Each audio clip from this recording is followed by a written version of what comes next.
Hello, everybody, and welcome to ABM Answered, the 7-minute demand generation account-based marketing video series, or at least that's what we aim for.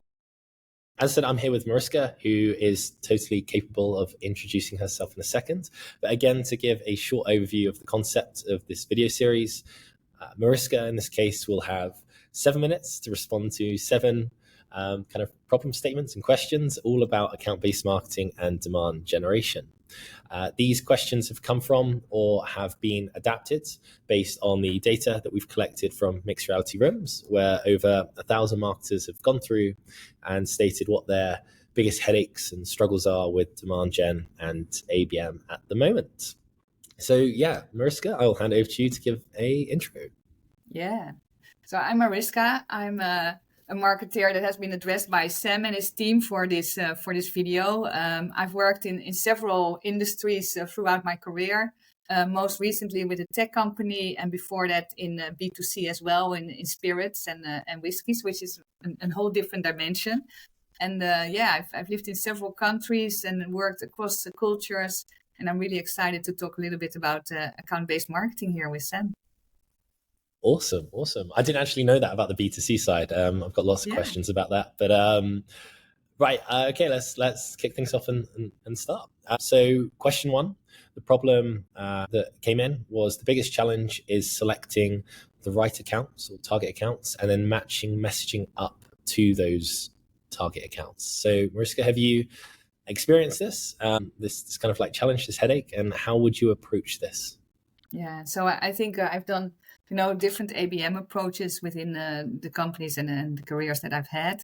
I think indeed there's always a challenge about selecting accounts. And I think it's first of all about defining the ideal customer profile and getting an agreement across the different, the departmental teams working on it, that this is indeed what you're trying to do. So if you have that ideal profile, then I think you can prioritize.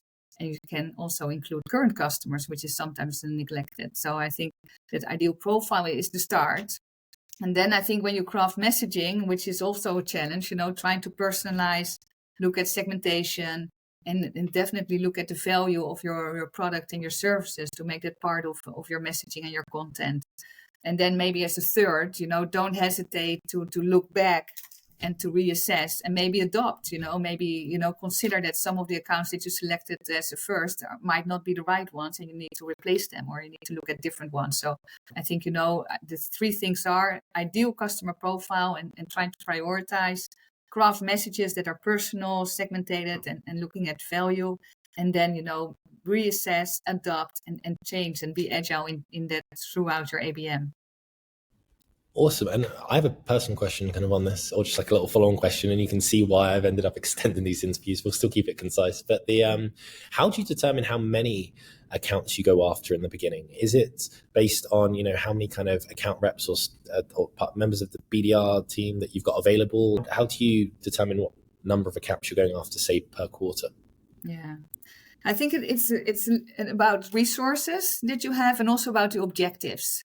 So I think if you say, I want to do an ABM approach because we see that we know we need to increase our brand awareness, then you might be able to select a larger number. But if you're saying, okay, we have, really a challenge with revenue and we need to secure a few customers to get to that, revenue progress, then you might really want to focus on just a handful. And obviously, if you have a scalable resource and you have a big team, then, you could be able to get more accounts in that ABM program. Okay, that's super interesting. Obviously, the brand awareness piece, more accounts, maybe lower touch, and then revenue, higher accounts. It's great. Problem 2 that came in was measuring the ROI of our campaigns remains a challenge. So what kind of practices or procedures, I guess, do you put in place? Or how can we improve the measurement of our ABM initiatives?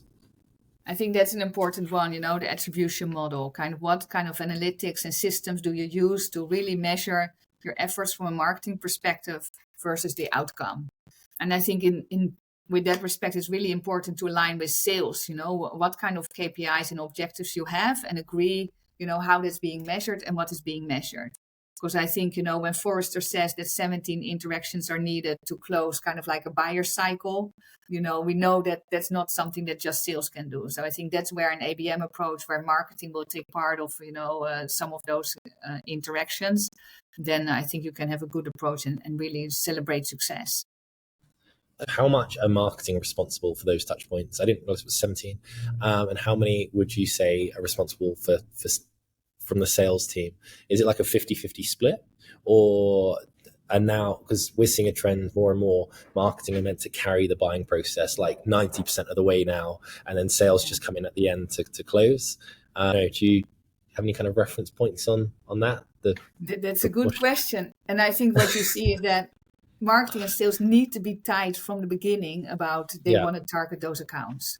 So indeed, that could be an approach with an email campaign where we use the account owner's name as part of the process. So, it's marketing organizing, but it's sales kind of like personalizing with their kind of contact details.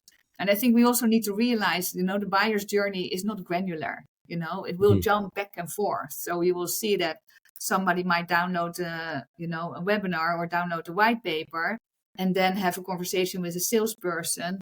Then they will go to an event that's organized by marketing. And at that event, they might talk to a product manager. And then they will come back and download some more information like tech specs of the product that you have, and then go into a selection process with a salesperson. So I think it really is like that interaction. And if it's 50-50 or 60-40 or 70-30, I think it also depends on whether the account is known. If it's a known account, if it's a customer, probably, sales has a heavier lift. But if it's an account that is fresh and new, I think we are going to have a heavier lift with marketing to start with that brand building. Yeah, I think I was trying to oversimplify that, wasn't I? Like the traditional maybe 2000s books of like predictable revenue, where it's just like, this is how the sales process goes. Yeah. It's very linear, but it's not like that anymore, is it? Problem 3, insights on your target accounts. So how do you approach this? What do you use? Any specific tools? And are there any kind of creative, new, innovative ways that you are seeing companies get insights on their target accounts? Yeah, and I think that's where marketing and marketing analytics and business analytics can help nowadays so much and help sales in that process. So obviously, things like intent data analysis. What's the behavior of an account online and offline? What kind of websites they visit? Where do they go? What kind of things they download? But I think also now predictive analysis from AI. I think we don't even need to have an account, but we know that predicting what an account with that profile could or would do is also giving us a lot of knowledge, which we didn't have before.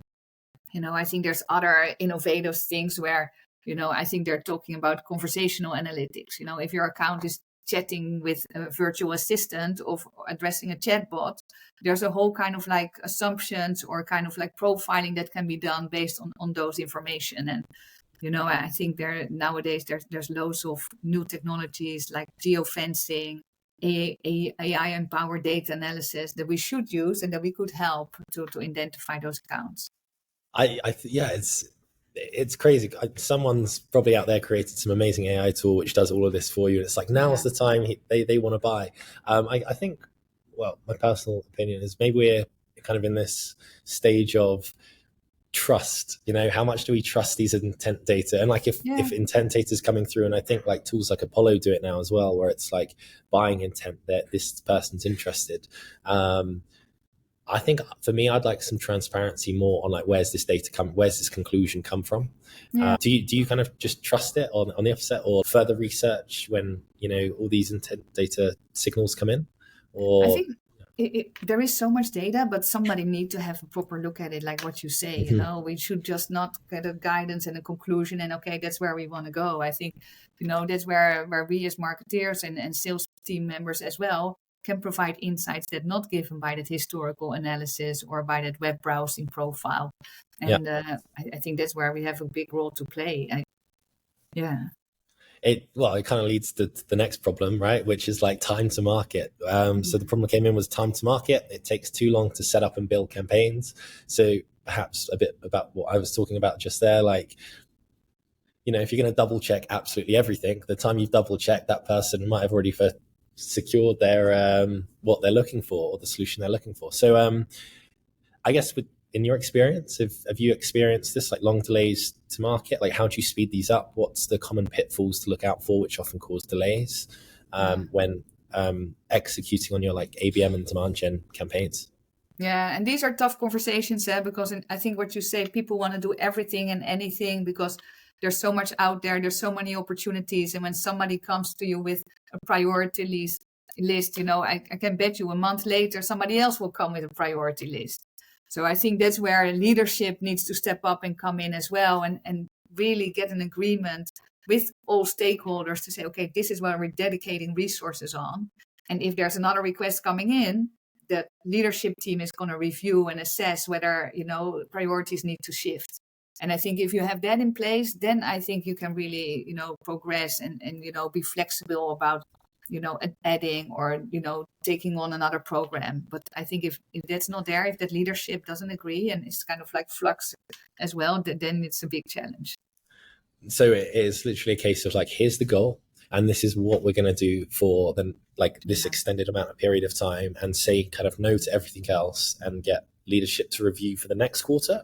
Or how often does leadership change things on the fly? I imagine, so I've only ever worked kind of in smallish companies, or like I've worked in big companies, but very entry level roles. So I've never really got a good grasp of this. But in bigger companies, can leadership change things on a whim, or is that not normally kind of how it works when it comes to these campaigns? They can, and it will happen. But I think we need to be, if leadership is a good leadership with good experience, they will set goals and they will set objectives. And they're able to look at, okay, if we want to achieve this, and this is an objective that we have maybe for the selection phase or the educational phase, then we'll review after a month, 6 weeks, whether we are on track or whether we achieved it. And I think that's, if without objectives and KPIs, that leadership won't be able to perform either. So obviously, then setting those goals and objectives will make you able to be pivoting or change goals when needed. Okay, problem 5. So managing strategic. So this question came in from a previous guest actually, and they wanted to know managing strategic, light, or programmatic ABM campaigns simultaneously. Do you have any advice for them or tips in general on how to do this? Yeah, so I think it's about prioritizing.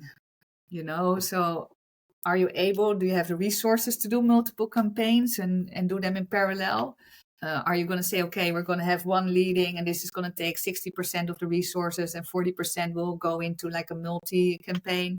I think it's about cross-functional collaboration. Is that in place? Is that seamless? Is that well organized? And then obviously, setting your KPIs, because if you're able to measure that one campaign is going well and it's on track, then you might be able to take another one on. So I think if you have your KPIs and you're able to measure regularly, and you should always do that, then I think you can do several campaigns in parallel. Nice. Is it one at a time, not get overwhelmed by trying to run them all up together at the same time? Is that kind of, to be fair, I find that with most tasks lists, I'm still pretty bad at it, but I try and just hammer out top like 3 things a day that are really important, and then if I get around to anything else, then that's great. I think it's often about the question, how will you do it? How and not why, because people know why. We want to generate leads, we want to build brand awareness, but how will we do this? Do we have the resources? Do we have a good understanding of KPIs? Do we have a dedicated leadership?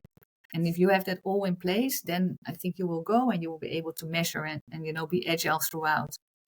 Did you, well, another kind of side question for me is, what about, so I'm seeing a lot of these companies, like kind of bigger scale ups, maybe not enterprise level, but scale ups. There are a lot of ABM teams out in kind of like India and Bangladesh. And I've actually managed to speak to a few of them, and they seem to be doing a lot of the, what should we call it? Hard work, like a lot of the execution, but like kind of scripted execution.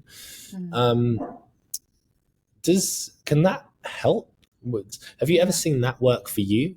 Like finding kind of outsourced talent to help you execute on campaigns as if your team are already stretched. Have you had experience with that or not really? Yeah, I think throughout different stages of an ABM program that can work totally. I think you need to make sure that it's, flowing into your marketing stack. to make sure that whatever they do is attributed and it's recognized and it's part to be, passed on to the next function in that ABM approach.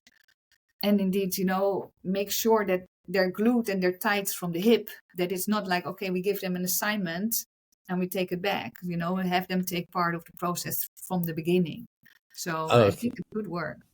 So yeah, if they're onboarded correctly, it's not a case of just like you can hire more heads to kind of plug more holes kind of thing. Okay. Problem 6, managing and aligning the ABM team. So we've spoken a lot about this kind of already throughout on different questions. But any further tips or anything to add kind of on that, of how you've successfully brought kind of the whole team together and align them on goals? Do you have like weekly, monthly, daily kind of catch-ups or stand-ups or anything like that? Yeah. So I think indeed those stand-ups and communications are key. And what you see with ABM, there's often a lot of people involved. So you need to realize that there's different levels of communications that need to happen, like a core team and then a wider team. And what kind of like reporting tools do you use? Is that a dashboard, or is that a weekly email? Is that a video call to bring people on board and be able to answer questions? So I think that communication and reporting is key to get everybody on board. Another one is about don't think that everybody knows everything. So continue focusing on training and skills and development. Yes, people might have been involved in an ABM approach, but maybe not the specific one, not with those accounts, not with the resources that you have. So, make sure that you focus on training and development. And I think one thing that is maybe even more important, celebrate the success, incentivize the people that are putting all the work in. And if there's a success to celebrate, highlight that so that, you get the energy going and get people, working maybe on a project a bit longer than they would normally. Nice. I like that. I'll come work for you. I like that. Any reason to celebrate, I'm all here for. And do you have a central hub? So communicate stand-ups, I imagine, kind of obviously online, video calls, in person, ideally, I think are really good. But do you have like a central hub of like a Notion page, or like here's where all the information, news, and everything's happening, like on a day-to-day basis, that they can all access? I would definitely recommend that. I mean, I didn't have it so much in the organizations that I worked. There were like indeed sometimes stuff floating all over, and we tried to bring that together. But I think if you have the opportunity to do that, a dashboard, an online dashboard, a floating dashboard, yeah, definitely. That's the best thing, because then you can always refer to that and agree that you have the KPIs noted there. People are aware of what's happening and see those different building blocks or milestones that you have defined and start as part of the objectives. Problem 7, which came in, which was keeping up with trends and MarTech solutions. So I guess my question to you is, what trends do you see coming in maybe 2024? And you mentioned AI and other fancy machine learning and cool tools there. But is there any kind of, maybe not necessarily tools, but more behaviors you see leading to success in 2024? Yeah, I think the tools that you mentioned and the technologies are things that we need to stay on top of. They will evolve, they will improve, they will be more friendly for marketeers to use. They will be, integrated in, current, systems and processes we have already. But I also think that there's, definitely the privacy and data protection element that we need to consider, So I think, the ethical way of addressing customers and prospects, what's happening out there and how should we behave. I think the customer experience, the experience of content via voice search or, virtual reality or whatever, we need to stay close to that. And I think maybe as a last one, be aware that your customers and prospects are asking more and more about sustainability and social responsibility, so make sure that you have a strategy and you're able to define that strategy in your ABM approach as well, because customers are going to ask about that. That's super interesting. So you see that from a seller's point of view, not a seller's, the buying point of view as well. So that's weighing into the decision-making process. Yeah, no, totally. I think environmental diversity and inclusion, make sure that you reflect that in your content, in your conversation, in all the tools that you use. So I do totally think that that's something that we need to be top of mind, and we maybe even need to lead with that. Okay, I guess in a way that so part of kind of like the philosophy of us at Mixed Reality Rooms as well is we, the reason like we kind of have niched down into ABM is we've realized that every company, technology is not the limiter anymore. Everyone has the same kind of feature set. They all make the same promises, and they also all market in the same way using the same channels. Yeah. So that's kind of why we thought, oh, we could influence the last one. But what you're saying is kind of, I think, quite interesting, because instead of leading with the promises, we just solve your kind of solution like X, it's like, no, we do. You're leading with a different kind of hook or a message of like, here's how we approach the problem, rather than we can just solve your problem. Because I think people are bombarded constantly with, we can solve X, Y, Z for you, but actually that's quite a good way to differentiate yourself as well. And I realize people will buy from people, they will buy from people that represent a brand or a company, and they need to embody that. So, the pain points, what you say, the selling points, or other companies will do that as well. But trying to be a differentiator, and I think what's asked for now is that, we present a global view, we represent a diverse view, we represent a view that is, considering the challenge we have around us on different levels. So I think you need to represent that in your, when you're addressing customers or prospects. Nice. Do you think that B2C marketing experience that you've had is like coming through here, maybe into the B2B space? Maybe, but I think there is a place for it. So for sure, I agree. Yeah, nice. And maybe it is in a B2B environment that it's more prominent now, but I totally believe in it. Absolutely. No, I agree too. Mariska, that's it. Thank you so much for joining. In terms of prizes, we're actually sending out space goods at the moment. It's a bit different. I didn't want to just send you or like something usual. So, but if you don't like it, that's absolutely fine. But we'll send you some of that. I always like something new, Sam. So if I like it, I can only judge after I tried it. Awesome. Thank you again. The last question I have is, do you have a question or a topic you think that we should ask our next guest? That's a good one. So I would like to hear more about diversity and inclusion. I think I would love to see how, a next person or a company is embedding that in their marketing strategy. Okay. And is that in terms of internally building teams or... Well, even more externally, throughout their proposition or throughout the services that they deliver. I'd rather focus externally than internally. Okay, more externally. I'm interested in this as well, because you mentioning it on here is kind of like a first for me as well. So I'll include that in our next interview. And again, the last thing is to say thank you again for joining. Yeah, thanks so much, Sam.